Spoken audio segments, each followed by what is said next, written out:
Tout le monde, vous allez bien? Voilà ce que j'aime bien, la voix masculine quelque part. Ça nous montre qu'on est inclusif. Hein? Vous allez bien? Très en forme? Vous avez passé une bonne journée? On va commencer donc avec notre événement du jour. Moi, c'est Jenny Etsiarakaza, je suis coordinatrice de VAB, VAB qui est Visage artistique du Burundi. J'ai eu donc l'immense privilège d'avoir auprès de moi des femmes vraiment très inspirantes qui sont dans le domaine culturel. Le thème du jour, comme vous tous ici le saviez, c'est financement et accès aux ressources. Donc, on va essayer de discuter sur les obstacles financiers et des inégalités d'accès aux ressources pour les femmes entrepreneurs dans le secteur culturel. J'espère que c'est un sujet qui nous touche non seulement nous les femmes, mais aussi les hommes qui sont donc dans le secteur culturel. Mais aussi, on ne va pas juste aborder le secteur culturel parce que je crois que tout entrepreneur, qu'il soit culturel ou pas, donc tout entrepreneur est touché par ces questions-là. On va commencer avec une petite présentation donc, de ces belles dames. On commence à l'extrémité. Petite présentation. Bonsoir à tous et merci à VAB pour l'invitation. Parce que moi, je suis ravie d'être à côté de ces femmes inspirantes et très inspirées aussi. Donc, je m'appelle Dorine Rulachitse, je dirige une structure qui s'appelle Africalia et qui est une structure de coopération culturelle belge basée à Bruxelles. Et nous opérons dans une douzaine de pays africains aujourd'hui, dont le Burundi. Ok, voilà. Merci beaucoup. Merci encore VAB pour l'invitation. Moi, c'est Katia Greta Iradukunda. Je dirige une entreprise qui est dans l'art et la conservation de l'environnement, plus spécifiquement dans la transformation des plantes envahissantes de jassins d'eau en objets d'art. Et je travaille particulièrement avec des femmes artisanes dans différentes provinces du Burundi. Merci beaucoup. Bonsoir Etsi. Bonsoir. Merci pour l'invitation. Et je souligne bien que même si tu ne m'avais pas invitée, je me serais incrustée. Donc, merci c'est bien noté. Merci d'avoir pensé à m'inviter. Moi, c'est Karine Kanderi. Je fais partie des femmes entrepreneurs qui sont dans cette maison qui s'appelle Tunashea. Et dans notre entreprise, je dirais notre spécialité, c'est la production de produits et de services artistiques et culturels, mais qui sont, je dirais, respectueux de l'environnement. Donc, on fabrique des jouets pour enfants en bois, on transforme les calebasses, la calebasse burundaise ou bien africaine, qui s'appelle Umukuza, en abat-jour. On peint, je travaille avec des artistes, des artisans peintres. Le tableau qui est derrière, le tableau qui est derrière, oui, on est témoin. Oui. Et voilà. Merci beaucoup, Karine. Merci. Bonsoir à tous. Bonsoir. Et merci beaucoup pour l'invitation, madame. Okay. Moi, je réponds au nom de Nadège Nyongabo. Dans la vie de tous les jours, je suis professeure d'université, mais je suis aussi la directrice de HR Consulting. C'est un cabinet conseil en stratégie et management des ressources humaines. Mais récemment, j'ai lancé un concept qui aide les femmes à gagner la visibilité dans ce qu'elles font. Et je pense que pour le moment, c'est tout comme présentation. Merci. Ok, merci beaucoup. Alors, vous avez déjà entendu les profils de ces différentes dames qu'on a ici. Des profils que je crois vont nous permettre vraiment d'aborder notre thématique d'aujourd'hui. On va commencer donc par Katia, la plus jeune, je crois. Non, plus jeune ne dit pas que tu n'as pas encore fait des exploits. Ça je ne l'ai pas dit. Donc, c'est vrai, tu es la plus jeune, mais vraiment avec une expérience qui est à admirer, à encourager. La première question, c'est quels sont vraiment les principaux obstacles financiers auxquels les femmes entrepreneurs dans le secteur culturel sont confrontées? Merci Elsie pour la question. De mon point de vue, les problèmes d'accès au financement pour les femmes dans le secteur culturel Premièrement, c'est comme une répétition, mais c'est l'accès au financement qui n'est pas directement lié au secteur culturel, mais qui vient toucher toutes les femmes entrepreneurs, tous les entrepreneurs. Mais la différence, c'est que le secteur culturel est un domaine très complexe. C'est un domaine complexe, incompris, si on est dans le contexte burundais, où ce qui fait que l'accès au financement ou l'accès au capital de démarrage pour les femmes entrepreneurs dans le secteur culturel devient plus difficile avec les financements traditionnels déjà existants, les banques, les institutions de microfinance et tout, qui vont peut-être nous demander des hypothèques, des avalisations, par exemple, qui vont venir nous freiner. Il y a aussi le côté de défi de monétisation du secteur culturel. Comment je pourrais expliquer ça? Les gens classent comme le secteur culturel comme quelque chose de subjectif pour donner la valeur au secteur culturel qui revient à un secteur subjectif, à un aspect subjectif qui freine les investissements, qui freine les appuis financiers, qui freine l'accès au financement. On va aussi parler des préjugés sur le secteur culturel au Burundi, c'est ubukorikori, c'est ubugenegene, c'est taxé, c'est péjoratif. C'est péjoratif qui vient aussi freiner cet accès au financement. Quel est le rendement? Est-ce que vraiment ce secteur va être porteur pour ceux qui pourraient financer ou même dans tout ce qui est monétisation et tout, parce que c'est au Korikori, c'est la monétisation. Pour moi, notre défi, c'est le défi d'exportation du secteur culturel au Burundi. Nous vivons dans un pays qui est en voie de développement, ce qui veut dire que le pouvoir d'achat n'est pas assez évident, que les gens peut-être vont aller plus vers les besoins fondamentaux, mais qui est un secteur culturel, par les produits culturels que nous offrons, les différents produits qui peuvent être exportés ailleurs et appréciés et achetés selon le... Et je pense que nous avons encore déjà ce manque de l'accès à l'exportation de nos produits culturels. Oui, je dirais que c'est un peu ça, je ne sais pas. Jusque-là, je vais me limiter à ça. Merci. Okay. Merci beaucoup. Donc, c'est vraiment très intéressant donc, avec la réponse que tu viens de nous donner. On a entendu donc, tous les défis qu'il peuvent y avoir, que ce soit donc, au secteur culturel qui est très complexe, au défi de monétisation et tout, donc où le secteur culturel est vraiment donc, très subjectif avec tout ce qu'il y a de préjugés. Karine, tu es déjà dans le secteur, ça fait quelques années que tu opères là-bas. Qu'en est-il vraiment donc, d'entreprendre lorsque tu es une femme et au Burundi? Est-ce facile? Ok, je pense qu'entreprendre au Burundi, facile, c'est trop dire. Je dirais que c'est au Burundi, entreprendre en tant que femme, c'est possible. Ça devient facile peut-être par rapport à l'expérience qu'une femme a eue déjà avant d'entreprendre. Ça dépend de l'éducation de la femme ou de la fille. C'est-à-dire, par exemple, quand au Burundi, tu as grandi dans une famille où la majorité de... Bon, tu as des frères, par exemple, et pour un Burundais entreprendre quand tu es un garçon, je dirais c'est plus facile.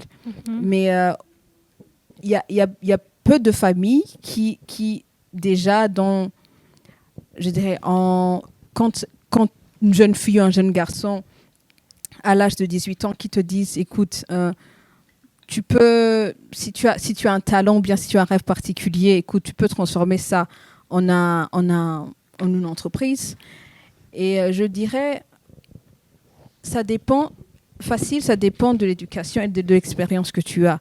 Mais au niveau administratif, déjà, le gouvernement a mis en place certaines facilités. Par exemple, l'ancien appui maintenant ADB, oui, il y a des problèmes d'électricité, il y a des problèmes d'Internet, mais maintenant, c'est beaucoup plus facile que ça ne l'était il y a 3 ans de se faire enregistrer, d'avoir les papiers qu'il faut pour avoir une entreprise qui est légalement reconnue. Je dirais, non seulement l'État, mais les ONG, partout, il y a des campagnes de sensibilisation qui vraiment poussent les femmes et les filles à entreprendre. Il y a, je pense qu'il y a 1 année ou 2 ans, il y a eu la création de la Banque des femmes. Il y a eu la création de la Banque des jeunes qui aussi vraiment encourage et facilite quand même l'accès au financement et surtout des femmes qui sont dans l'entrepreneuriat. Et enfin, je dirais que le chômage, quand même, le taux de chômage qui va en croissant, ça ne rend pas les choses faciles, mais ça nous pousse à entreprendre.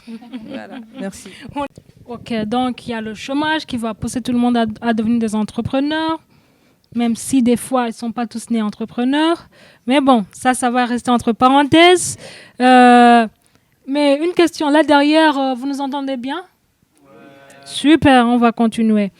Je voulais savoir si vous êtes là. On va continuer avec Madame Dorine. On vient d'entendre que c'est vrai, entreprendre au Burundi, c'est possible, c'est faisable. Donc, avec toutes les possibilités qu'on a aujourd'hui, avec toutes les campagnes de sensibilisation, de mettre en avant des femmes, on aime bien mentionner candidature féminine encouragée. Donc, vous qui êtes à Africalia, quels sont les critères que vous utilisez pour sélectionner les structures que vous accompagnez en Afrique? Est-ce que vraiment l'aspect genre est mis en évidence? Merci pour la question. J'ai craint que je vais avoir toutes les questions au financement parce que je suis un partenaire, mais j'ai aussi des réponses au niveau technique, aussi ça m'arrive. Hein. Okay. Nous, on n'a pas des programmes spécifiques genre, c'est pas le but. Mais comme on est un partenaire de coopération et développement, c'est évidemment une préoccupation majeure dans la plupart des programmes qu'on met en œuvre. Et donc, on va avoir une attention particulière à travers ces programmes, mais surtout par rapport à la représentativité qu'il peut y avoir des femmes dans les structures qu'on accompagne. Moi, je dis souvent aux opérateurs qui me disent « Oui, mais non, il y a des femmes, tu sais. » Je dis « Oui, mais elles balayent, je suppose. Elles font la cuisine, je suppose. » Moi, je te parle elles sont dans le conseil d'administration. Est-ce qu'elles font la comptabilité? Est-ce qu'elles sont à la communication? Est-ce qu'elles gèrent ta structure? C'est ça les questions qu'on va poser. Et c'est là où on veut faire monter les femmes à un niveau de responsabilité. Et donc, on n'est pas en disant ça doit absolument être une structure qui est gérée par une femme, qui a été initiée par une femme. Mais par contre, en termes de représentativité, au niveau des instances, est-ce que cette parité-là, au moins, bon, au-delà de la parité totale, disons au moins 30 à 40%, est-ce qu'elle est représentative à des postes de responsabilité? Et c'est à cet endroit-là que nous, on va travailler. On travaille aussi à établir des chartes genre avec les opérateurs culturels avec lesquels on accompagne, pas simplement pour en signer une, mais on l'écrit ensemble dans la mesure où il faudrait pouvoir l'implémenter, la respecter dans les différents programmes qu'on met en œuvre, ou en tout cas ce que chaque entreprise ou opérateur culturel développe au sein de sa structure. Donc voilà, c'est plutôt des éléments comme celui-ci, mais on n'a jamais développé jusqu'à maintenant un programme spécial femmes à cet endroit-là, parce qu'au-delà de ça, on a encore tellement d'autres points d'intérêt par rapport au handicap, par rapport à plein de choses, et où cette accessibilité-là aussi, elle doit être envisagée dans les programmes qu'on met en place. Parce qu'on est sur la question d'industrie culturelle et créative, de culture et développement, comment favoriser l'accès à tout un chacun. Et donc, évidemment, entre en compte certains paramètres d'accessibilité, dont le public au niveau genre, handicap, et toutes ces questions-là qui se posent à un moment donné quand on met en œuvre ces programmes. Donc voilà. Alors, merci beaucoup, Madame Dorine. Donc, on a compris qu'il y a cette le fait d'instaurer le share de gens donc dans toutes les entreprises que vous parvenez à accompagner. Et c'est là que je veux revenir chez Madame Nadège. Donc, elle vient de nous parler donc comment elles peuvent vraiment pousser les entreprises à instaurer donc le charte du genre, mais sans toutefois vraiment qu'elles aient un programme spécifique des femmes. C'est là que je reviens vers vous. Comment votre entreprise aborde-t-elle la question de financement et de l'accès aux ressources pour les femmes entrepreneurs? Merci beaucoup pour la question. Comme je vous ai dit, j'ai un cabinet de conseil en stratégie développement des ressources humaines. Lorsque nous parlons des financements, il y a deux volets. Il y a un volet un financement par des bailleurs, mais il y a aussi le côté le banquier. Tantôt, Madame Katia parlait des barrières qui sont autour de la femme, en fait, qui entre en entrepreneuriat de façon générale. Comme vous le savez, au Burundi, j'aime bien dire que par rapport à là où on était, il y a eu des avancées. Mais sans toutefois oublier que quand nous parlons de la femme burundaise, nous généralisons. Nous parlons de cette mère... de cette épouse, de cette mère, de cette jeune fille. Aujourd'hui, la fille burundaise n'hérite pas de son père jusqu'à ce que la loi change. Et si nous regardons la place de la femme dans le foyer au Burundi, she's not a decision maker. Elle peut peut-être participer à la prise de décision, mais ce n'est pas elle qui peut prendre des décisions et dire il faut peut-être chercher un financement pour tel projet. Donc, tout ça font que quand nous parlons d'un financement du côté de la banque, la femme va avoir du mal à trouver quelque chose à hypothéquer pour la banque parce que les banques ne vont pas te donner de l'argent juste parce que tu fais le business, mais elle a besoin d'assurance. La femme burundaise va se trouver un peu, je dirais, marginalisée par rapport à ça, à l'accès au crédit, du fait qu'elle n'a pas accès à ce financement. Mais j'aime bien dire, je l'ai tantôt dit à mes étudiants, que peu importe le secteur dans lequel tu travailles, les structures seront toujours là.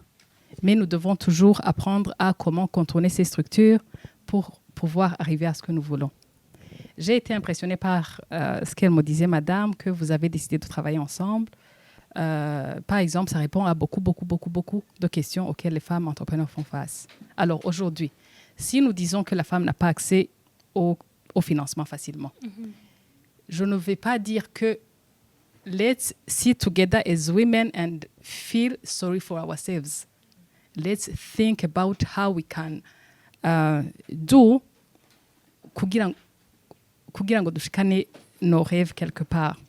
Chez HR Consulting, alors ce qu'on a fait,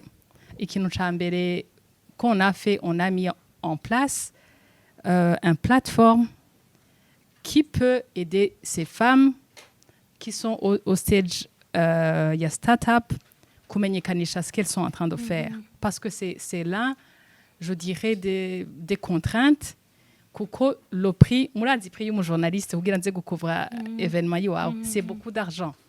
L'autre élément auquel chaka consiste ko cyane hariho ukuntu twese tuja mu business dufise ifoto nini cyane de ce que nous voulons faire n'ivyo tuzokunguka. Ugasanga business yiwawe ntunayizi. Wariyumviriye ngo mbe so produit que je mets sur le marché ce tableau, mon client ni inde. Abahehe, pourquoi il a besoin de ce tableau? Aganya ngahe? Kubera iki mu matableau yose ari ibujumbura yoguri tableau wanje. Niho twintervena tukagira ama formation vraiment from stage ya startup. Business ya urayizanye kuri marché y'u Burundi. Kubera iki bibaza ko tuzoyifata. Hama ichaka bica tugira no kubafasha kwelabora ama business plan.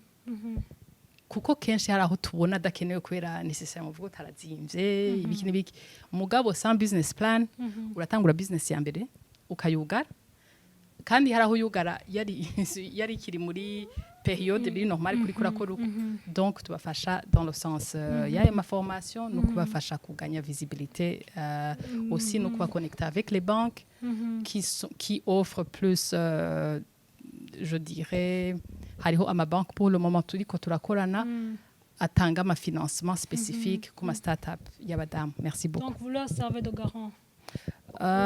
Non.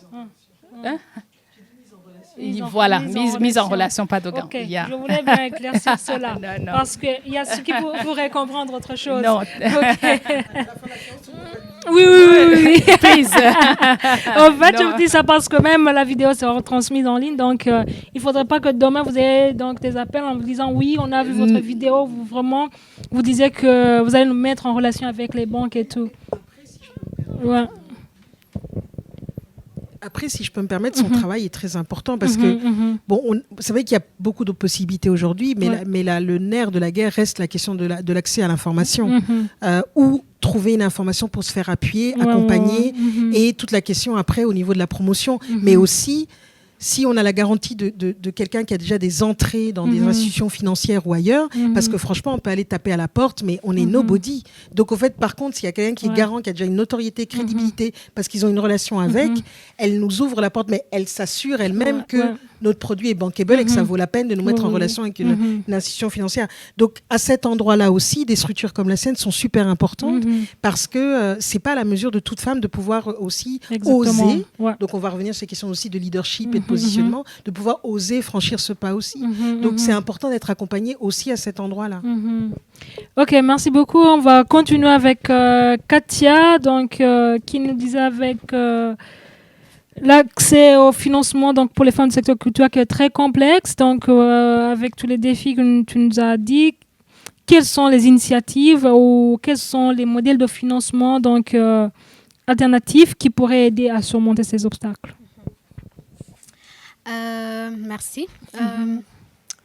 De mon expérience, pour moi, ce serait, comme on a dit qu'il y a des obstacles. Et Madame Ladej l'a souligné, il faut les contourner. De ma part, un des aspects à contourner ces obstacles, par exemple, c'est la mise en place des réseaux de femmes et les réseaux de femmes dans le secteur de la culture. Je ne sais pas s'il en existe, mais à ma connaissance, je pense qu'il n'y en a pas ici au Burundi assez forte. Pourquoi ces réseaux de femmes? Un réseau ou des réseaux de femmes bien structurés pour pouvoir, premièrement, canaliser tout ce qui est renforcement de compétences. On en a beaucoup parlé. Les entrepreneurs ont besoin de compétences, de savoir, de connaissances. Comment faire en sorte que ces compétences arrivent directement aux entrepreneurs? C'est vraiment les réseaux de femmes pourraient contribuer à ça. Les financements, les appuis financiers simples en tant que bailleur, l'accès à des crédits par exemple communs, ça s'appelle commun ou partagé. Donc l'accès à des crédits parce qu'on a déjà ce réseau-là et aussi qui pourrait permettre aussi le partage d'opportunités. Donc le partage d'opportunités, le partage de charges. Comme on l'a dit ici à Tunashea, on a un très bel espace que par exemple moi je n'aurais pas pu me donner toute seule ou Canderis, mais en partageant, on a un espace. Donc ça c'est un des aspects. Et pour moi aussi, il y a d'autres modèles qui sont en train de naître ailleurs. Par exemple, des plateformes bien précis qui permettent aux personnes qui veulent financer dans le secteur culturel à être là. Ça devient à penser qui serait le garant de son fonds ou de cette plateforme, mais c'est vraiment aussi pour permettre aux gens qui sont prêts à investir dans ces domaines-là de savoir où est-ce que se diriger. Donc, où est-ce que se diriger? C'est ça. Et le reste, c'est vraiment des plaidoyers auprès des institutions financières, des systèmes financiers traditionnels, de créer des produits financiers adaptés aux femmes entrepreneurs ou adaptés aux personnes qui sont dans le secteur culturel. Je sais qu'il y a des experts là-bas. et qu'il serait mieux adapté à trouver des solutions et qui en existent pour permettre aussi d'autres systèmes de financement à l'intérieur même de ces systèmes de financement traditionnels. Donc, pour moi, pour moi, ce sont c'est d'autres alternatives pour contourner ces barrières de financement. Merci beaucoup. Alors, pour ceux qui ne le savent pas, Tunashia, c'est le concept mis en place par VAB où on a essayé de mettre ensemble, donc créer une sorte de hub où on met ensemble donc des entrepreneurs culturels et donc we share everything. Comme on aime bien le dire ici à l'intérieur, on partage tout, donc tout ce qui est projet, tout ce qui est maison, tout ce qui est espace, donc même le café s'il le faut. Tout ce qui est facture aussi. Donc, ouais, ça c'est sûr. Donc, on partage tout. Alors, avec tout ce que tu viens de dire, vraiment, c'est très intéressant. Mettre en place le réseau des femmes. Là, vraiment, moi, ça m'intéresse beaucoup. Et pourquoi pas les femmes qui sont ici, j'espère bien que vous avez bien entendu. Si on commençait maintenant, donc avec le réseau, ça pourrait naître d'ici, qui sait. Mais ça, on va en parler après. Karine, on vient de dire que donc il faut contourner tous ces obstacles, il faut essayer vraiment de mettre en place des réseaux des femmes où les femmes vraiment on pourrait savoir où les trouver, être accessibles et tout. Mais une question que j'aimerais savoir, quelles sont les sources de financement qui sont le plus accessibles pour les femmes qui sont dans les industries culturelles et créatives? Je dirais, sans me tromper, que le PASAC, le projet européen d'appui au secteur culturel et artistique, a vraiment été le premier financement spécifique à l'art et à la culture. De mon expérience, ce projet a été lancé. Ça faisait juste une année que j'avais ouvert mon entreprise. Et c'est vraiment là où je me suis dit, ah, Karine, tu t'es pas trompée. Tu t'es pas trompée. Ce que tu es en train de faire, c'est possible. Ça a un nom. Moi, je savais même pas que ce que je faisais, ça entrait dans les industries culturelles et créatives.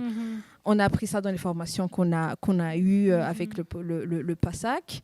Je n'avais jamais eu... je n'avais jamais été au Sénégal. Je dirais le Dakar, c'est la capitale, ou bien c'est le pays artistique au plus... Et c'est avec le projet PASAC que c'était une bourse de mobilité. On a été avec cinq autres artistes et entrepreneurs. On a vraiment... Le constat a été unanime. C'était...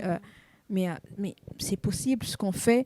Ailleurs, ça rapporte de l'argent. Ailleurs, ils sont déjà à un niveau vraiment supérieur. Et on a vraiment, après cette bourse de mobilité, on s'est tous dit, waouh, c'est possible de faire ça au bon. C'est possible qu'on aille de l'avant et qu'on réussisse ce qu'on est en train de faire. Et il y a d'autres financements ici au Burundi qui ne sont pas spécifiques à la culture. Par exemple, le PAEJ, c'est vraiment accessible aux jeunes, que ce soit des femmes ou que ce soit des hommes. Il y a certains projets ou bien qui sont... Ce sont pas des projets, ce sont des financements en forme de concours. Par exemple, moi et Katia, on s'est rencontrés à travers le concours qui est financé par le PNUD, Innovation Week. C'est pas spécifique vraiment à la culture et à l'art, mais en tout cas, ça nous a tous propulsés. Il y a aussi d'autres financements qui sont pour la majorité faits par l'Union européenne. C'est pas vraiment l'Union européenne. Ils sont géniaux. Ils sont géniaux, vraiment. Ils financent, ils sont actuellement vraiment en train de financer beaucoup de projets culturels et artistiques. Je pense que c'était l'année passée. Il y a la Banque mondiale qui a qui est en train de, je pense, cette année, qui est en train de collecter des informations, qui a dit, en fait, le secteur artistique et culturel, c'est vraiment un puissant moteur économique, il faut vraiment qu'on s'investisse dedans. Et je pense que si ce n'est pas cette année, ce sera l'année prochaine, qui vont vraiment investir des fonds dans le secteur artistique et culturel. Et voilà, bon, je crois quand même que le gouvernement burundais aussi appuie, bon, c'est pas appuyé, c'est lui qui permet tout ce qu'on est en train de faire. Et, mais je dirais vraiment, chapeau vraiment au PASAC, à l'Union européenne, qui a vraiment été le premier bailleur, qui a vraiment été le premier à vraiment mettre le paquet, à nous faire croire, et nous y croyons, que l'art et la culture, ici au Burundi, c'est un secteur qui est prometteur. Merci beaucoup. T'inquiète, je vais venir vers vous. Donc, j'espère que tu seras là demain. J'en profite pour en parler à tout le monde. Demain, il y a clôture du PASAC. Donc, je crois que si on parle de PASAC, il vaut mieux donner la parole à Madame Dorine. On parle de PASAC. Donc, Africalia, une des organisations qui font partie du consortium qui ont mis en place le PASAC. C'est vrai, donc on vient de parler donc, que le PASAC a été vraiment un des grands projets qui vraiment, ont éveillé les artistes, ont éveillé le secteur culturel.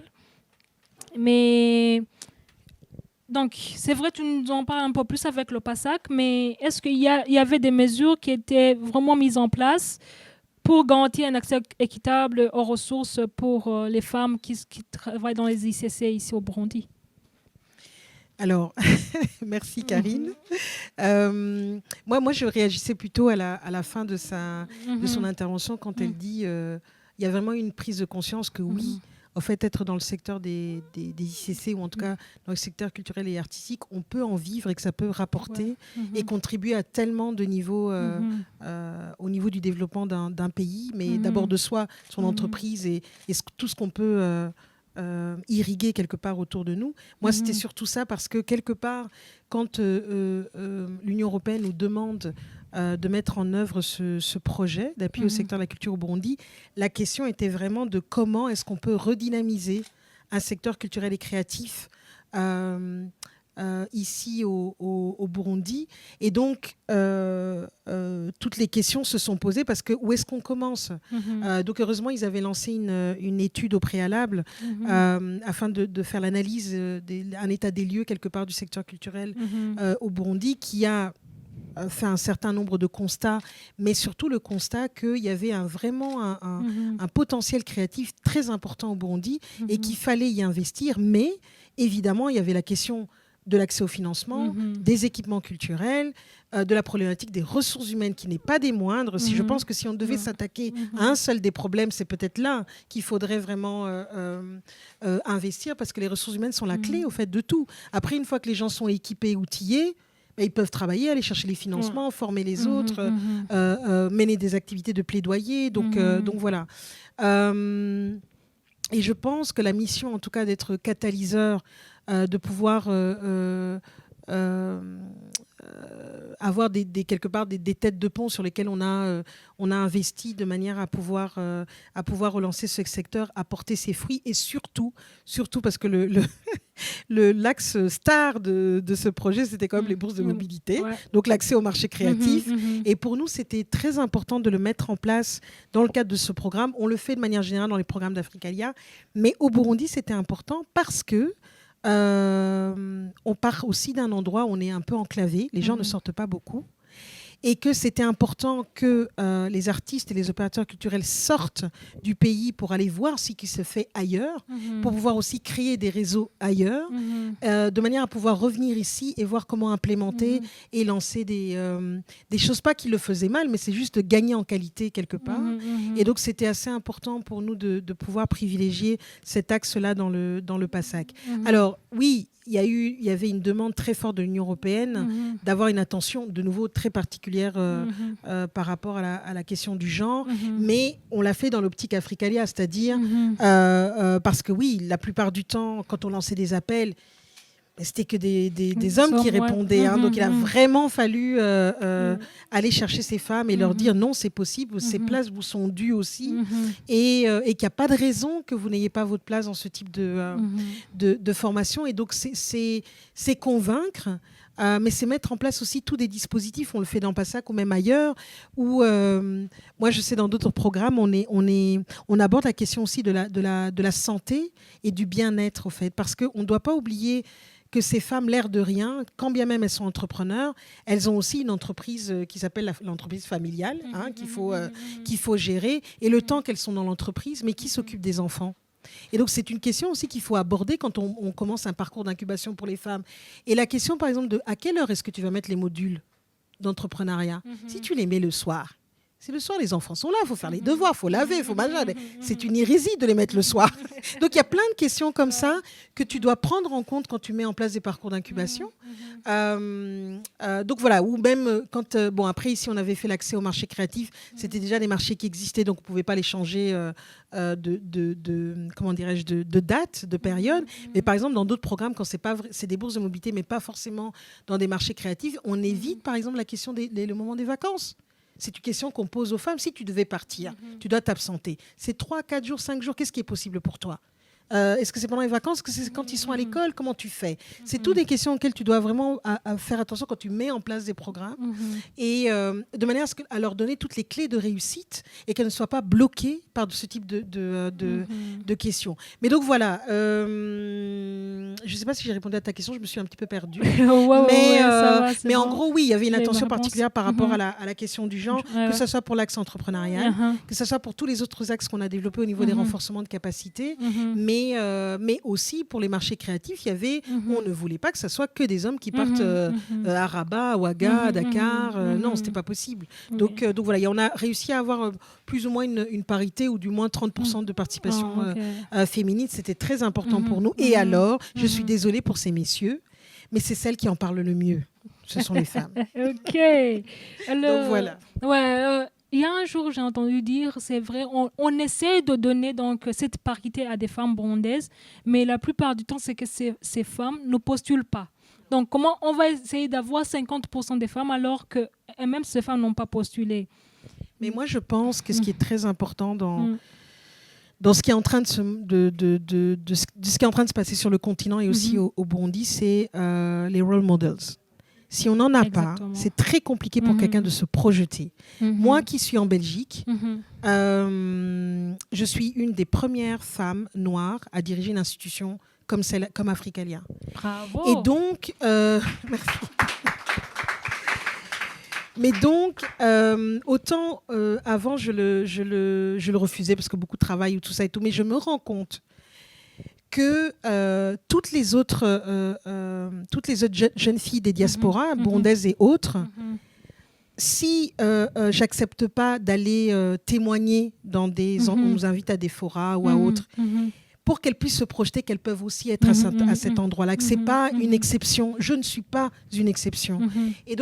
Et je pense que dans le volet ici entrepreneurial, que ce soit au Burundi ou ailleurs, ou même directrice, gérer sa propre boîte de consulting, si on ne nous entend pas, si on ne nous voit pas, et que ces jeunes filles ne nous voient pas, comment est-ce qu'elles peuvent se projeter et rêver qu'elles peuvent être à cet endroit un jour ou l'autre? Donc c'est important de continuer ce genre de choses que tu fais aujourd'hui, pas seulement au mois de mars, tous les jours de l'année, et en plus, de nouveau, de ne pas considérer les hommes comme étant des ennemis, mais au contraire, des gens qui vont nous aider à changer les choses et l'image qu'on peut projeter. Moi, je trouve ça très important. En tout cas, c'est une des modalités que moi, je prône d'avoir des role models, mais je le fais pour les femmes, mais je le fais aussi dans le secteur culturel, parce que même tous ces jeunes qu'on accompagne, si je n'amène pas des metteurs en scène, des réalisateurs ou réalisatrices, des sculpteurs ou des sculptrices ou autres qui sont du continent africain, qui ont réussi chez eux, s'ils ne les voient pas, ils ne peuvent pas s'imaginer que c'est possible d'y arriver.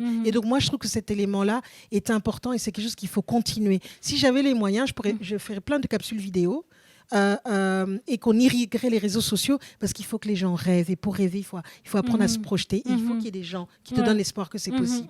Voilà. Merci beaucoup. Je crois vraiment... Vous allez rentrer inspiré aujourd'hui, donc Merci beaucoup, Madame Dorine. On va continuer donc pour ne pas nous perdre dans notre thématique. Donc, et elle vient de dire, Dorine, qu'il y a le fait vraiment d'avoir la problématique des ressources humaines. C'est là que je reviens vers vous, Madame Nadège. Donc, pour les ressources humaines, croyez-vous que le facteur genre influence l'accès aux ressources? Donc, c'est vrai, on a les ressources humaines et les ressources financières.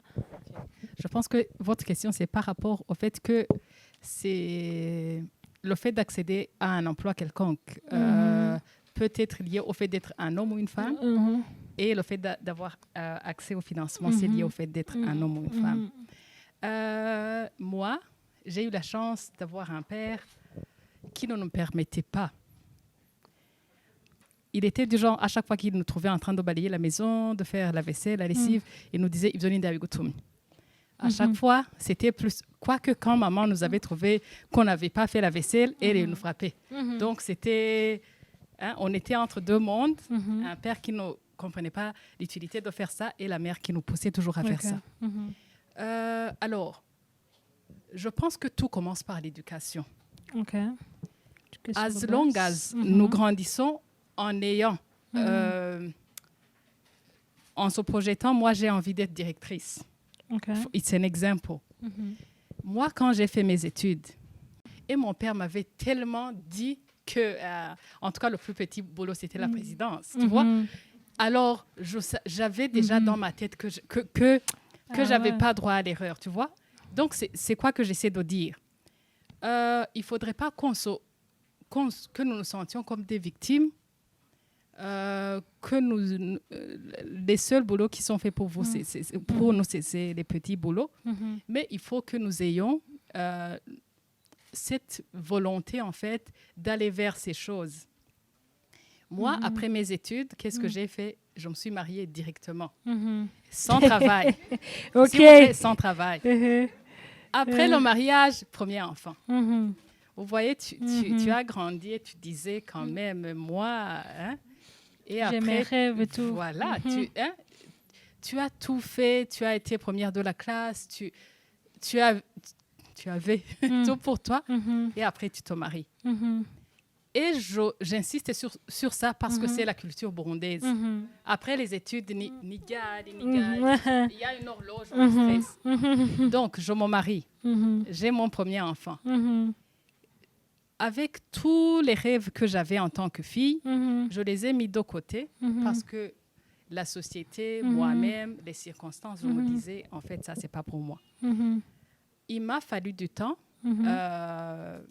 et c'est important de se mettre to catch up with people who are becoming what you come to become. Essayer de voir qu'est-ce que les autres femmes sont en train de faire. Mais finalement, est-ce que moi, étant mère de 6 enfants comme ça, moi, j'ai fait mon master parce que je ne pouvais pas être enseignante, je ne pouvais pas être considérée sans diplôme. J'ai fait mon master avec mon premier enfant. Et je suis tombée enceinte alors que j'étais en train de faire mes études de master. Et je savais que je n'avais pas droit à l'erreur. Pour avoir accès à ces financements et pour avoir accès à ces postes, il faut être la femme qui se démarque. N'attends pas que tu sois la femme qui va être choisie parce que tu es une femme. Sois une femme dont on a besoin. Des fois, moi, je fais des recrutements.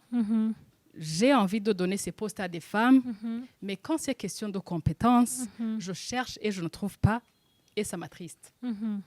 Donc, dans l'assemblée, j'ai vu des jeunes filles oser rêver grand et travailler pour ça.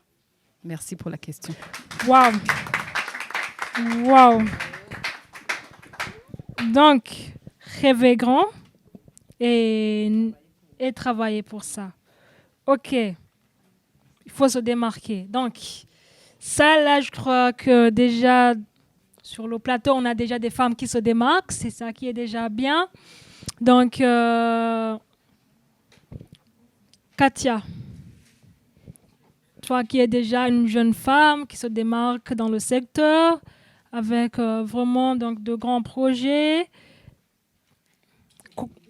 avec voilà, avec beaucoup de prix, beaucoup de voyages. Donc, aujourd'hui, elle n'est plus nationale, elle est internationale. Mais quand même, parce que c'est une vraie Burundaise, l'humilité reste là. On l'accepte comme ça. On l'applaudit quand même pour Katia. Dans ta présentation, tu as bien mentionné que tu travailles vraiment beaucoup plus avec des femmes. Donc, les artisans que tu engages, ce sont juste des femmes. Il n'y a pas d'hommes dedans? Ou bien quelquefois, lorsqu'il faut? Moi, comme mes produits sont fabriqués du secteur de la vannerie, il n'y a pas beaucoup. Bon, disons, l'histoire est comme ça. Moi, quand j'ai commencé à travailler, je ne savais pas tresser. J'avais un défi qui était les plantes envahissantes de Jacinto, que j'avais vu la solution qu'on pouvait les tresser.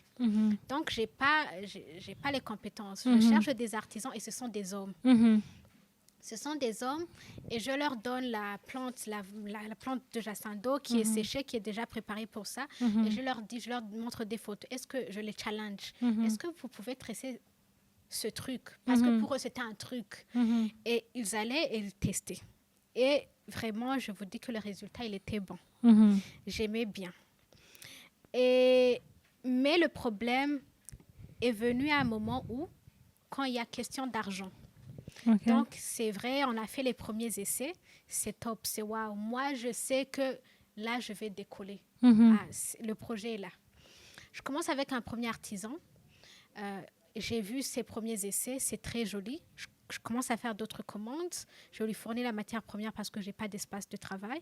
Mais j'ai l'argent, il peut prendre la matière première, travailler chez lui et me livrer. Je lui donne de l'avance. Le monsieur disparaît. OK. Et le monsieur disparaît, je l'appelle. Je me rappelle un jour, j'ai été invitée à Kigali pour un sommet où les femmes entrepreneurs de la région étaient invitées. Et moi, il fallait que j'emmène mes produits. Le monsieur, je l'ai téléphoné, il me dit, j'amène ça, je pense que c'était mercredi. Je prends vol vendredi. J'attends, il éteint le téléphone. Je dis, j'appelle toute la journée, il éteint le téléphone. Vendredi, je l'appelle, je lui dis, s'il te plaît, je pars aujourd'hui à midi. Il me dit, je n'ai rien. Donc, je pars les mains vides, je me cache. Tu sais, quand tu es invité quelque part parce que tu as une innovation, mais tu n'as pas l'innovation. Je me cachais. Mais comment tu es partie? Oui, je suis partie, bien sûr. Et donc, j'ai laissé. Un jour, j'étais allée dans un centre de formation où j'ai trouvé un homme qui formait des jeunes en termes de vannerie. J'avais son numéro, j'appelle le monsieur, c'est la même histoire. Quand j'ai vu ça, j'ai dit j'arrête avec ces gens-là. Et j'ai essayé avec les femmes, les coopératives. Donc des structures organisées où je savais que même si on me prenait de l'argent, je vais aller chez les institutions publiques et leur dire j'ai un problème avec tel. Et les coopératives en majorité, ce sont des femmes. Et les femmes artisanes, pour moi, ce que j'ai aimé, et elles sont honnêtes. Elles ont été honnêtes jusqu'à maintenant. Elles sont honnêtes. Elles sont prêtes à apprendre. Elles étaient prêtes à apprendre. Elles continuent. Parce que moi, je leur montre par exemple des photos. Je leur dis, est-ce que vous pouvez me faire ça? Parce que je sais qu'ailleurs, on l'a fait. Et j'ai confiance en leurs compétences. Et elles sont prêtes à écouter, à s'asseoir et à réfléchir avec moi. Donc, c'est comme ça l'histoire. Je travaille avec 140 femmes et 5 hommes. Dans la coopérative, il y a 5 hommes quand même. Donc, ça, c'est à Bubanza. Je travaille avec une dizaine de femmes à Gitega, mais le partenariat n'est pas assez fréquent parce que c'est une région un peu éloignée. L'accessibilité est encore assez difficile, mais elles ont des compétences. Que moi, je dis, nous avons des personnes, des artisans burundis qui ont des compétences extraordinaires, mais parce qu'elles vivent dans des régions reculées, on n'arrive pas à exploiter convenablement, à vendre ce qu'elles leur font. Donc, il faut des fois ce pont-là. Il faut ce pont-là entre peut-être des entrepreneurs comme nous qui ont besoin de leurs services et eux et elles ou eux à l'intérieur du pays pour faire cette collaboration. C'est gagnant-gagnant. Eux, leurs revenus sont améliorés. Nous aussi, on a nos produits, on arrive à vendre. C'est un partenariat, en fait.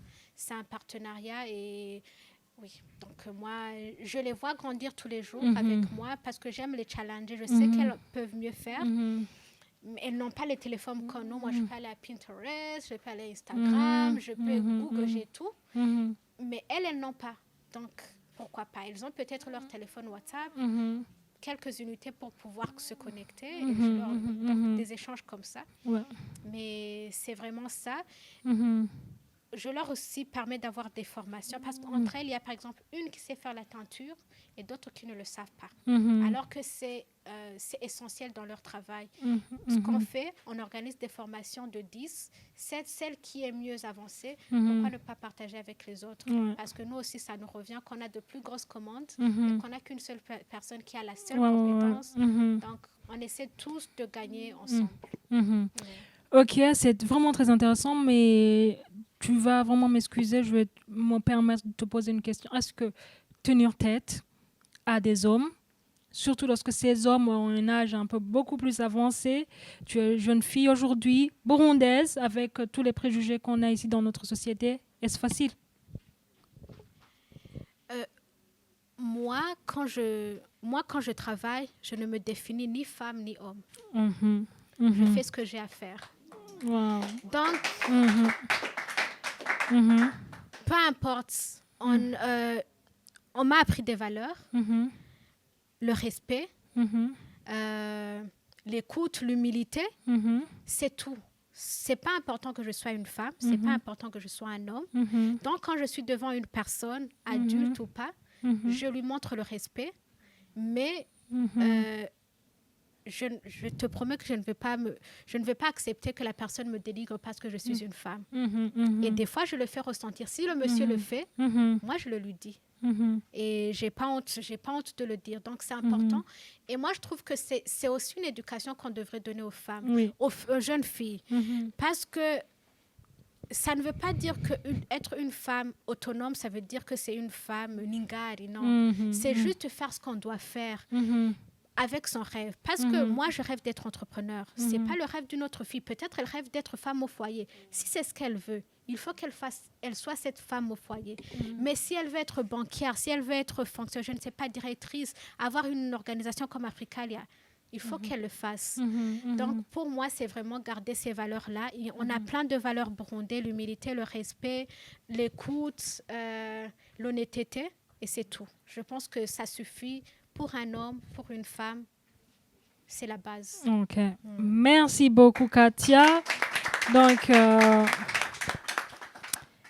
ce qu'il faut, c'est avoir des valeurs. Donc, peu importe que ce soit homme ou pas, faire ton travail, ne pas accepter de se faire dénigrer, faire ce qu'on doit faire.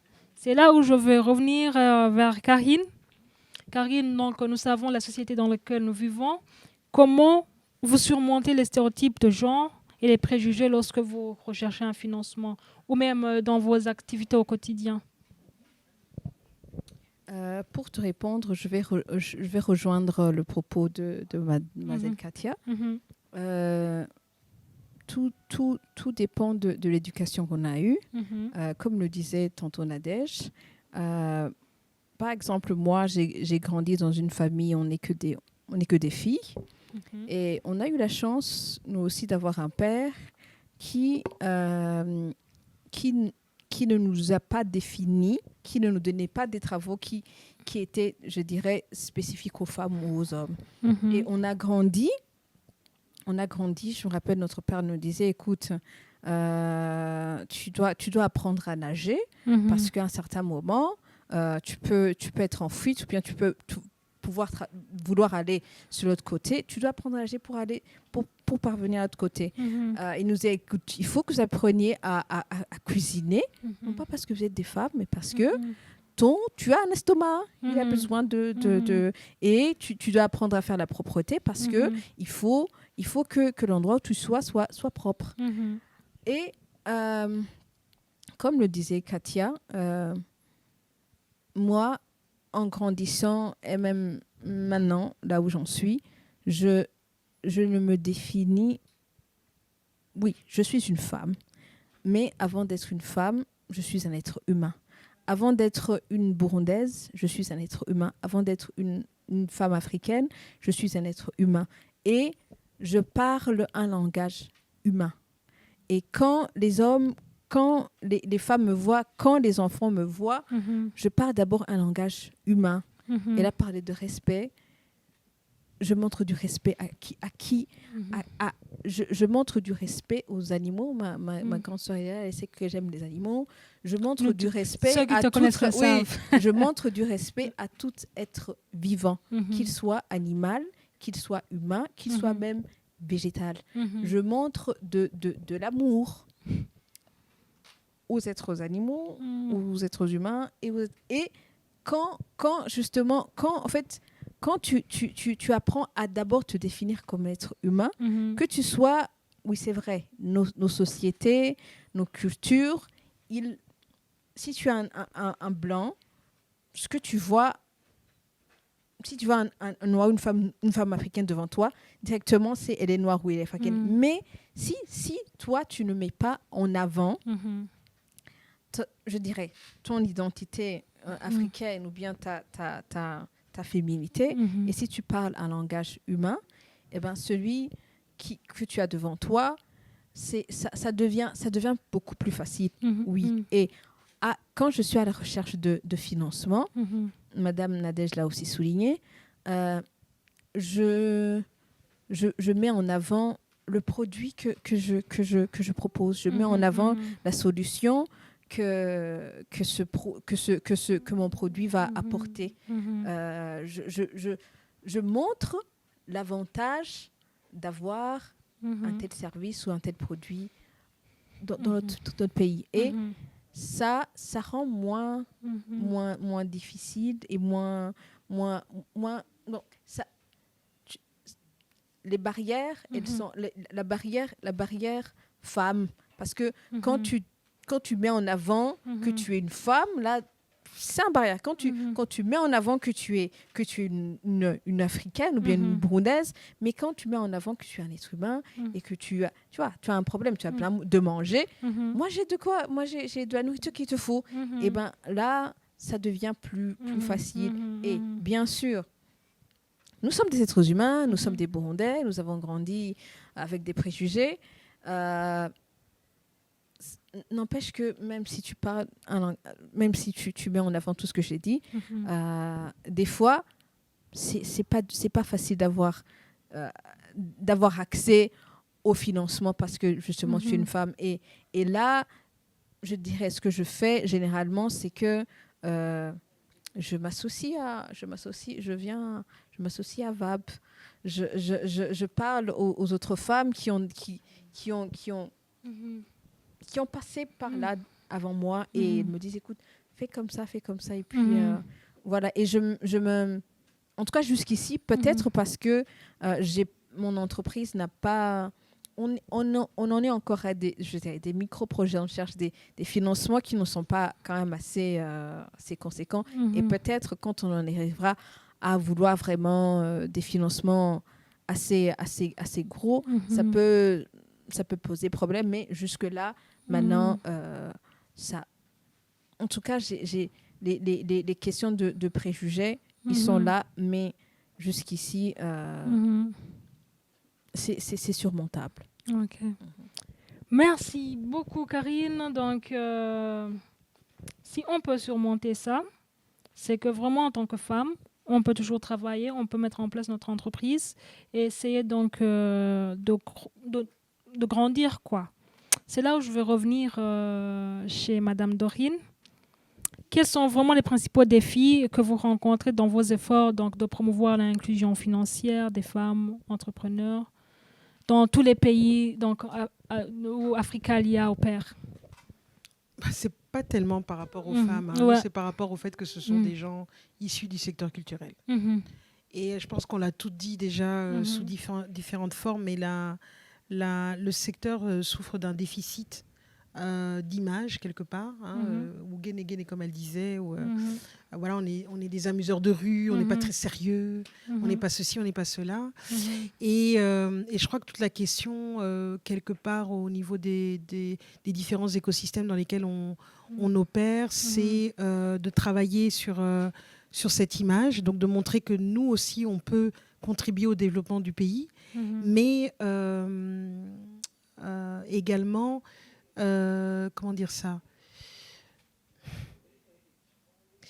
Il y a la question des data. Le problème, on a un problème, mais c'est dans tous les pays, hein, c'est pas une question burundaise, hein, parce que je sais que le Burundi a tendance, ou le Burundais a tendance à croire qu'il a tous les problèmes de la terre, mais il y en a d'autres aussi.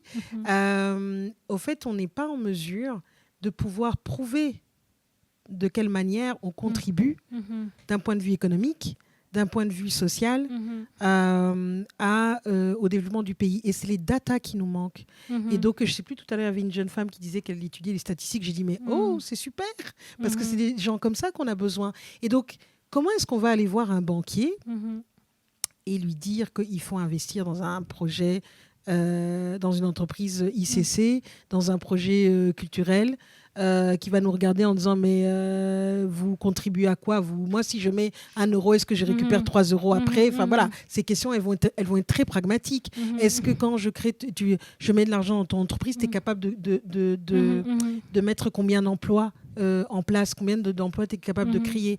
Donc c'est toutes des choses auxquelles il faut pouvoir répondre, et au plus nous faisons des programmes, au plus nous nous attachons quelque part à identifier quelque part quels sont ces différents défis qui empêchent le développement des ICC, mais aussi quelles sont les réponses qui peuvent être apportées par différents intervenants. Donc évidemment, il y a les pouvoirs publics qui doivent aussi jouer leur rôle, dans le sens ils doivent permettre qu'on ait un cadre quelque part normatif, légal, dans lequel on peut travailler, c'est-à-dire aussi reconnaître le statut de l'artiste et reconnaître que les gens qui travaillent dans le secteur culturel et artistique sont aussi des actifs au niveau emploi, et reconnaître aussi quand même la part d'informel, parce qu'au fait, dans le secteur culturel, il y a beaucoup d'informel, mais l'informel fait vivre beaucoup de nos pays sur le continent africain. Donc je ne pense pas que c'est quelque chose qu'il faut mettre de côté forcément. Et donc il y a une adresse par rapport au pouvoir public, il y a une adresse évidemment par rapport aux partenaires de coopération, au PTF, évidemment, pour pouvoir mettre de plus en plus des programmes d'appui au développement des ICC dans les pays, pour leur valeur de contribution en termes économiques, sociaux et tous les autres domaines. Même au niveau de l'environnement, ce qu'elle fait, je suis désolée, c'est une question environnementale qu'elle traite, mais par le biais de la culture, l'artisanat.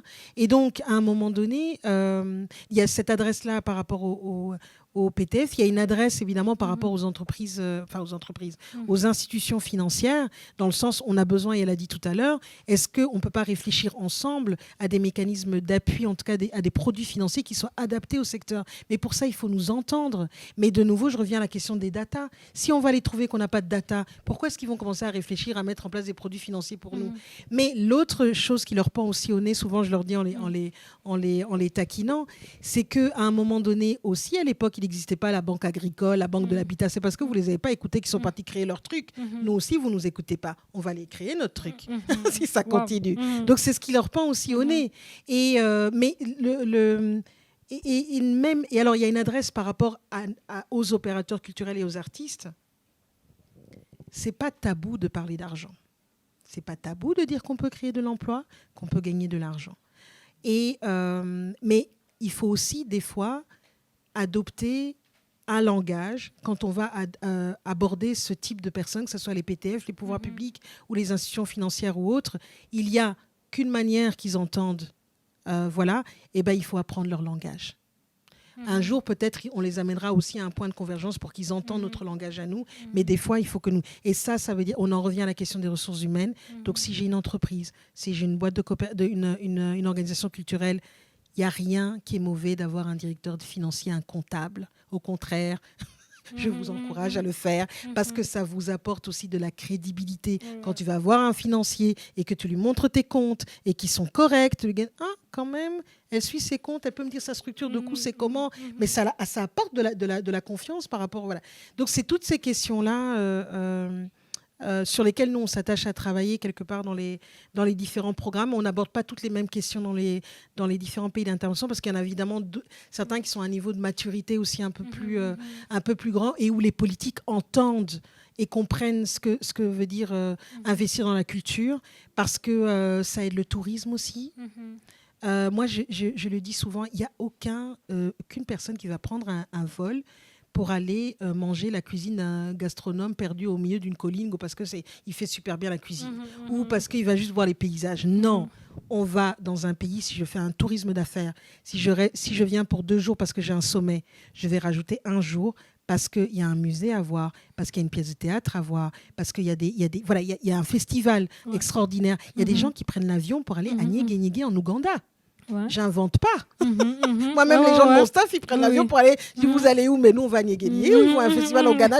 What? Donc voilà, c'est pour dire, le tourisme aussi, c'est un des secteurs qui, pour nous, est le plus apparenté aussi avec la culture, et où on a des liens à faire parce qu'ils ont besoin de nous.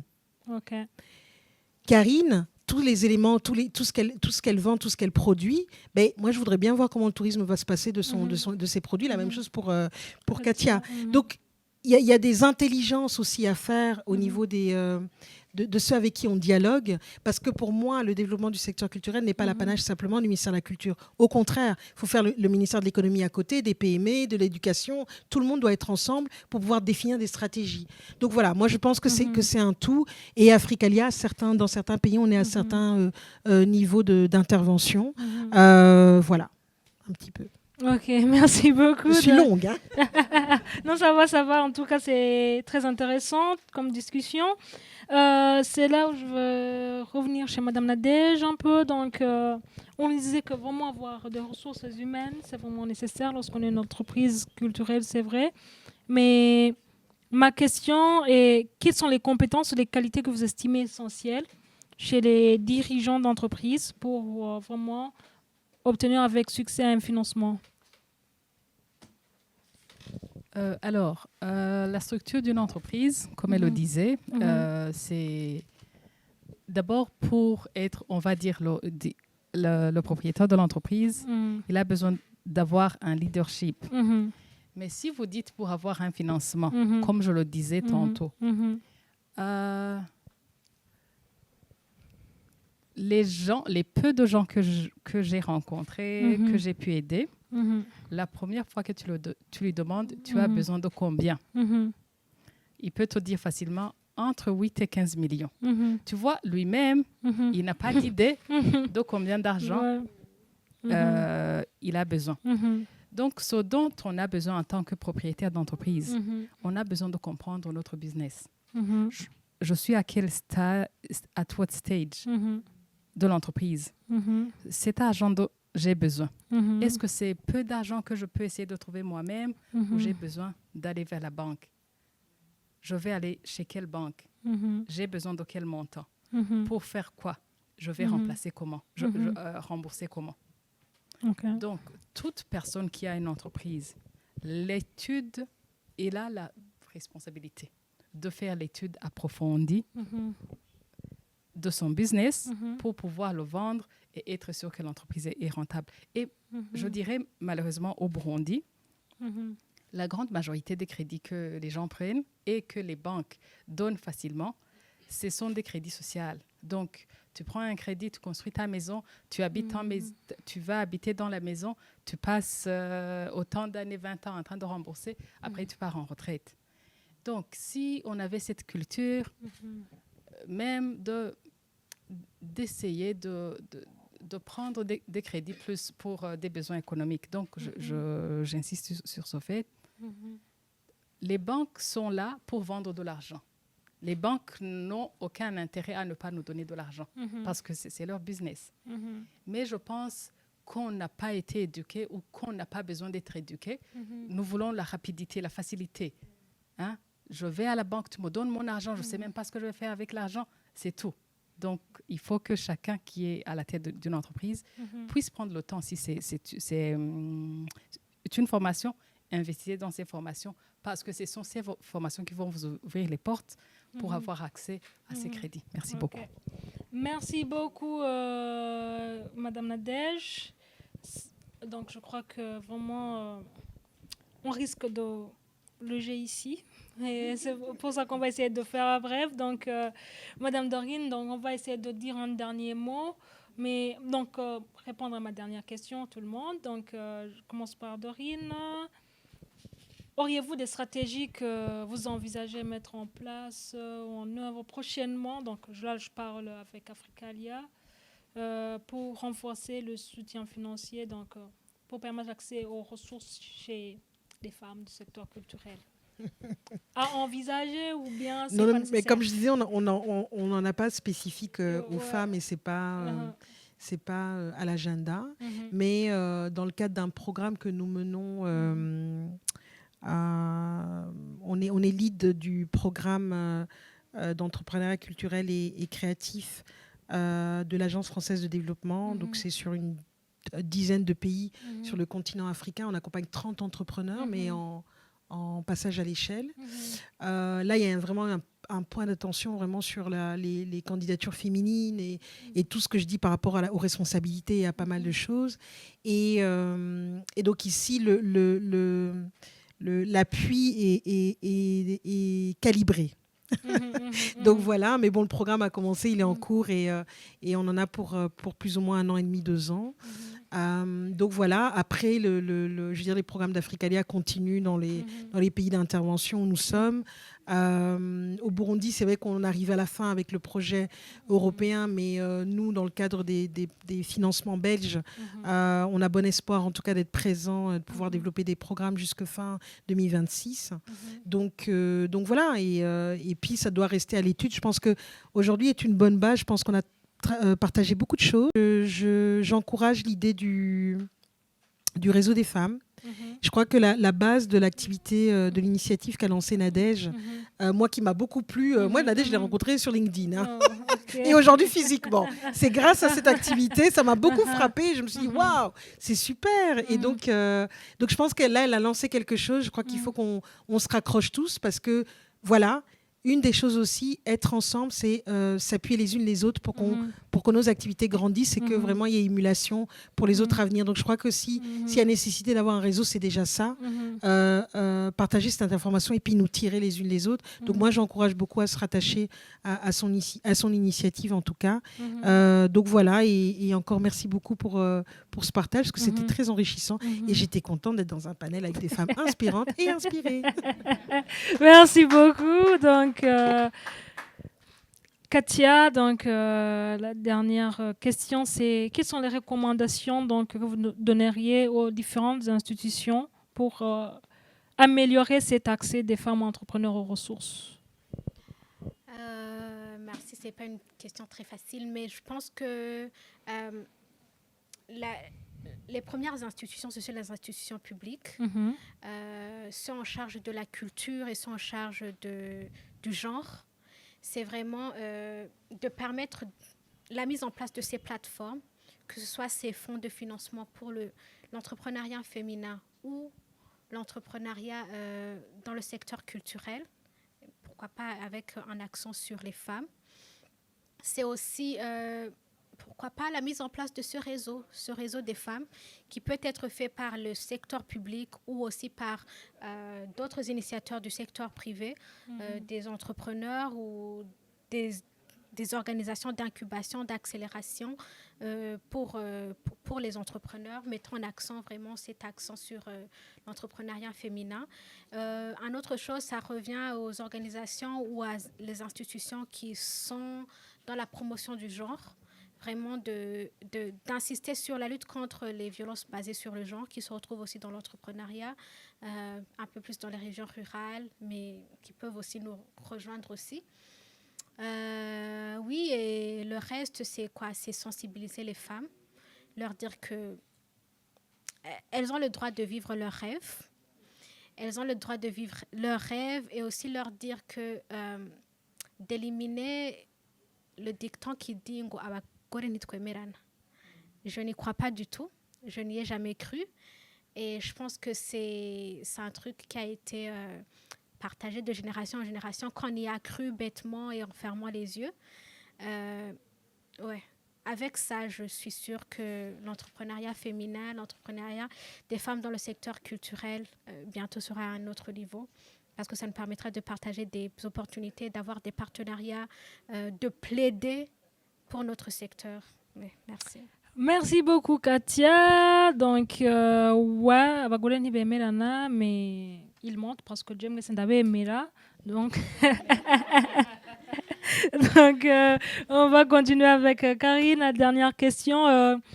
Là, on parlait des institutions, mais quelles sont vraiment les recommandations que vous donneriez aux femmes qui souhaitent se lancer dans l'entrepreneuriat culturel? Ok. J'adore la devise de Africalia. Mhm. La devise de Africalia, c'est Creativity is life. Mhm. Et la nôtre, la mienne, dans notre entreprise, c'est Inspiring Creativity Through Art. Mhm. Dans ce que nous faisons, nous voulons vraiment inspirer la créativité. Mhm. Parce que au Burundi, en Afrique en général, Mhm. la créativité, alors qu'elle est vraiment la vie, creativity is dead. Et ma recommandation pour les femmes qui veulent s'investir dans l'entrepreneuriat culturel et créatif, c'est soyez créatifs. Soyez créatifs. La deuxième recommandation, c'est soyez be brave. Parce que la créativité, c'est un peu sortir de l'ordinaire, c'est sortir des sentiers battus, c'est sortir de ce qui est, de ce qui même peut-être sera. Et c'est de créer quelque chose. Ça demande du courage. Et c'est d'être patient. Ça demande de la patience. Et c'est aussi d'être authentique. Soit toi-même, soit vraiment authentique. Et voilà. It's be brave, be patient, be creative and be authentic. Merci. Ok, merci beaucoup Karine. Donc, on a tout compris. Soyez créatifs, soyez braves, soyez patientes, soyez authentiques. Bien noté, Nadège. Ouais. Tu vas me permettre de clôturer donc, notre panel aujourd'hui. Mais je crois que... Attends, je veux voir. Est-ce que vous avez des questions? Hey, un monsieur en plus.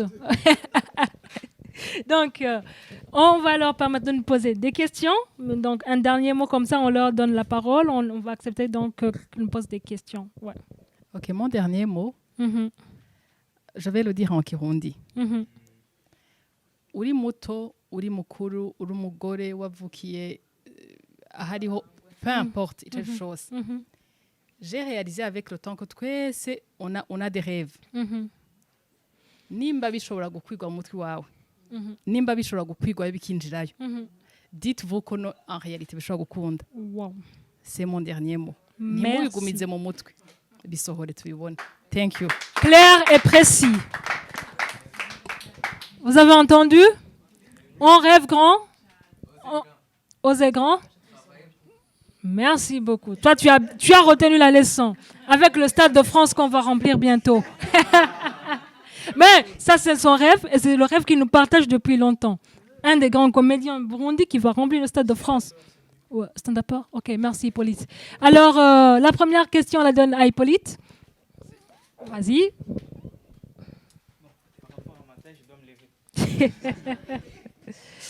Bonsoir tout le monde. Hippolyte Bakari, artiste humoriste, cofondateur de Boudia Comedy Club et directeur artistique. Voilà, alors j'ai noté beaucoup de choses, mais ma première question va s'adresser directement à Madame Dorine, celle d'Africalia. La question va se poser d'une manière, d'abord pour les femmes entrepreneurs aussi qui sont au Burundi, dans le domaine culturel. C'est qu'il y a beaucoup d'opportunités qui arrivent au Burundi, mais c'est beaucoup plus pour les nationaux. Pourtant, il y a des étrangers qui sont au Burundi et qui veulent aussi s'investir plus au Burundi. Alors, qu'est-ce que ces gens-là peuvent bénéficier du pays, sachant que, voilà, par exemple, le PASAC, il y a eu beaucoup de gens qui ont postulé, mais on leur disait « Non, c'est pas pour vous, c'est pour les nationaux ». Que faire dans ce genre de cas? Ok. Donc, on vous accorde une question, comme ça, ça répond directement, comme ça va être fluide, quoi. C'est une très bonne question, mais nous, on a eu un mandat, c'était un projet d'appui au secteur de la culture au Burundi. Et donc, on nous a demandé à ce que ce soit des nationaux. Donc, nous sommes exécutés. Dans le chef des projets d'Africalia, par ailleurs, dans les autres pays, nous, le plus important, c'est que les structures soient enregistrées dans le pays où elles souhaitent opérer. Alors, du coup, peu importe la nationalité. Ici, c'était assez particulier dans le cadre du PASAC, mais par exemple, le programme que j'ai, Afrique Créative, le programme dont je parlais, qui est financé par l'Agence française de développement, l'essentiel, c'est que si tu dis que tu es au Maroc, il n'y a pas de problème, mais l'entreprise doit être enregistrée au Maroc. Et donc, voilà, donc, peu importe, soit français, congolais, burundais, il faut que l'entreprise soit enregistrée au Maroc. Et que aussi, le but, elle bénéficie au développement du secteur des ICC au Maroc. Donc, c'est l'exemple que je donne. Ici, c'est vrai que c'est une question qu'on nous a souvent posée, mais bon, voilà, on essaie aussi de répondre au cahier des charges qu'on nous avait donné aussi. Donc, voilà. Une autre question?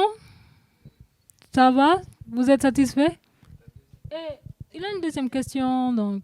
Ok. La deuxième, c'est beaucoup plus une recommandation, si cela va se faire, c'est faire comprendre aux artistes et aux nouveaux opérateurs culturels, parce qu'aujourd'hui, il y en a de plus en plus, surtout que nous autres, déjà avec les Comédie Club, qui est très nouveau aussi au Burundi dans le domaine de l'humour et du stand-up au niveau du Burundi, c'est faire comprendre que les entreprises culturelles, c'est les entreprises comme d'autres et qui doivent avoir des métiers comme vous l'avez dit, mais il faut vraiment que tout le monde arrive à comprendre, et c'est là avoir un business plan et essayer d'avoir plus de formations, de créer plus de formations pour tout le monde et plus de conférences pour que tout le monde arrive à comprendre cela du jour au jour, quoi.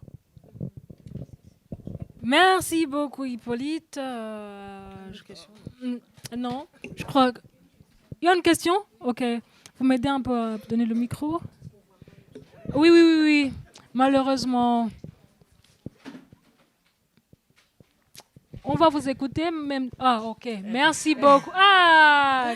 Bonsoir. Bonsoir, Christelle. Ça va? Ça va. C'est Odette Christelle de l'association culturelle Abagumiabanga.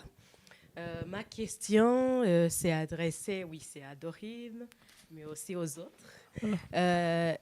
Par rapport à Dorine, c'est par rapport, par exemple, vous avez dit qu'il y a des programmes qui sont pour plusieurs pays d'Afrique. Il y a le Burundi, il y a les autres. Et puis, on voit le programme qui va se clôturer de PASAC demain. Et puis, on sait qu'il y a dans les autres pays que ça continue. On sait qu'au niveau du PASAC, il y avait les bourses de mobilité, dont j'ai été même bénéficiaire. Merci. Et je demande, est-ce qu'il n'y a pas d'autres programmes que vous aviez mis en place qui concernent l'immersion culturelle? Par exemple, ceux du Burundi qui vont aller, par exemple, au niveau de Dakar ou bien au niveau des autres pays pour pouvoir regarder comment est-ce que ça se passe et y passer un peu plus de temps, par exemple, pour pouvoir acquérir des connaissances par rapport à la formation de ce qu'on en fait, ou bien par rapport aussi à comment est-ce qu'on met en œuvre cela pendant un temps déterminé. Et aussi, donc ça, c'est par rapport aux différents programmes dans le secteur de la culture, que ce soit dans l'art, que ce soit dans les autres qui concernent la comédie, l'humour, ou bien même dans les danses, dans les cultures. Et c'est ça. Et par rapport à Katia, elle a dit que son projet, c'est par rapport aux provinces, là où vous avez beaucoup plus commencé, c'est les provinces de Kayanza. Et Bubanza, ah oui, c'est Bubanza. Et puis, tu as parlé aussi de Gitega. Est-ce qu'il y a aussi des échanges de ceux de Kayanza, par exemple, qui vont quitter là-bas pour aller, par exemple, voir ce qui se trouve à Changuzo, dans le but de prendre des talents de Changuzo, par exemple, et ceux de Kayanza, de Bubanza vont enseigner ceux de Changuzo dans le but aussi, c'est l'immersion toujours de savoir partager les connaissances et aussi agrandir le réseau dans le sens là. Voilà, c'était ça ma question. Merci. Merci beaucoup. Donc, vous répondez? Par la dernière question. Merci Odette pour la question. Pour dire vrai, on n'a pas ce genre de programme ou ce genre d'activité, mais c'est une belle contribution à laquelle on n'y avait jamais pensé. Peut-être que dès aujourd'hui, peut-être on va commencer à penser à un tel programme, comment pouvoir le financer, comment pouvoir le faire. Mais je trouve que vraiment, c'est un truc, c'est très intéressant. À la prochaine fois, peut-être. N'oublie pas d'associer Odette lorsque tu vas y penser. Le droit d'auteur. Le droit d'auteur. Propriété intellectuelle, n'oubliez pas les formations de passage. Exactement. Pour répondre à la question d'Odette, oui, on adorerait faire ce type de choses, mais c'est des moyens colossaux. On n'imagine pas... déjà, là, les bourses de mobilité, les personnes ne restaient que le temps du marché ou du festival. Hein. Mais une immersion, pour qu'elle soit correcte, il faudrait qu'elle soit de 1 mois à 3 mois. Et c'est un programme qu'il faut vraiment, où il faut vraiment trouver des moyens.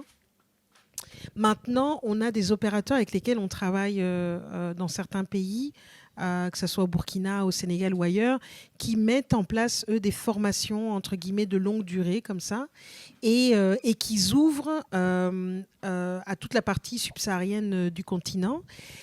Et nous, dans l'appui que nous leur donnons, nous leur permettons de pouvoir, quand ils lancent un appel, de pouvoir sélectionner des participants de pays qui ne pourraient jamais faire venir là. Parce que si tu es au Burkina, faire venir un Ivoirien, un Sénégalais ou autre, c'est moins cher que faire venir un Congolais ou un Burundais, parce que là, vraiment, rien que le billet d'avion, tu as juste envie de te suicider. Et donc, voilà. Donc là, on va leur permettre de pouvoir faire venir ce type de participants d'autres pays, et parce qu'ils ont aussi d'autres financements, de pouvoir leur permettre de rester beaucoup plus longtemps. Mais nous, on ne va pas mettre spécifiquement Africalia en place ce programme, parce qu'en termes de logistique, d'organisation et de chercher des fonds, c'est colossaux. Par contre, eux le mettent en place parce qu'ils ont compris la nécessité de pouvoir mélanger quelque part ces énergies créatrices du continent au travers de modules de formation un peu plus longs. Et donc là, à ce moment-là, on intervient à ce niveau-là. Donc, par exemple, je parle d'un programme que pas mal de Burundais ont déjà bénéficié au niveau du théâtre, qui s'appelle les Récréatrales. Donc, ils ont un programme Élan entre 2 éditions sur la scénographie, l'écriture de texte, la mise en scène. Mais après, voilà, il faut candidater. Les critères de sélection sont assez élevés, mais ils vont avoir une attention particulière par rapport à une partie de continent qui n'a pas facilement accès à eux. Donc voilà. Mais sinon, oui, moi, je rêverais de mettre en place des immersions un peu plus longues, mais à un moment donné, c'est une question aussi de moyens pour Africalia. Donc voilà. Amen. Bon, j'aimerais aussi donc rajouter sur ça pour donc rebondir sur ça. Odette, il y a des opportunités qui sont là. Donc c'est vrai, Africalia n'a pas ce genre d'opportunités, mais il y a d'autres qui ont des opportunités pareilles. J'en suis témoin parce que l'année dernière, j'ai participé donc à Access qui est une sorte de festival. On te fait des formations 3 mois à l'avance en ligne. Mais une fois donc à l'approche du festival, tu as 10 jours, vous avez 10 jours à travailler sur terrain. Donc vous êtes vraiment en totale immersion. Et aussi, ce qu'il faut mentionner, c'est que c'est donc étiqueté. C'est pour juste les femmes. Donc vous voyez, vous êtes les femmes, rien que les femmes qui travaillent sur un festival. On vous forme juste pour ça. Vous êtes outillés sur ça. Donc pour juste un peu dire, c'est pas juste Africalia, mais tu peux trouver donc des opportunités ailleurs. On ne sait jamais. Il faut toujours donc rester à l'affût des opportunités, mais aussi oser postuler. On ne sait jamais. Donc, tu peux toujours être retenu. Et pour embrayer, sur la page Facebook de PASAC, on a mis un point d'honneur à relayer un certain nombre d'appels pour des résidences, pour faire financer ces projets. Donc, il faut aller, parce qu'il y a vraiment pas mal de choses qui se passent sur tout le continent africain. Et de nouveau, je répète, je sais, le problème, c'est toujours l'accès à l'information. Donc, nous, on a mis un point d'honneur à pouvoir le relayer à cet endroit-là. Maintenant, si vous ne le trouvez pas là, Africalia associe ses réseaux sociaux. Et donc, nous, on essaye au plus que possible d'être un centre de ressources digitales, dans le sens où on poste tout ce type d'informations, parce que sinon, les gens ne savent pas. Bon, malheureusement, on est encore dans des époques où les gens, quand ils ont l'info, ils la gardent pour eux, mais dites-vous bien que quand vous la partagez, vous grandissez vous-même. Alors, mesdames, merci beaucoup. Ça a été vraiment un plaisir de partager ce moment.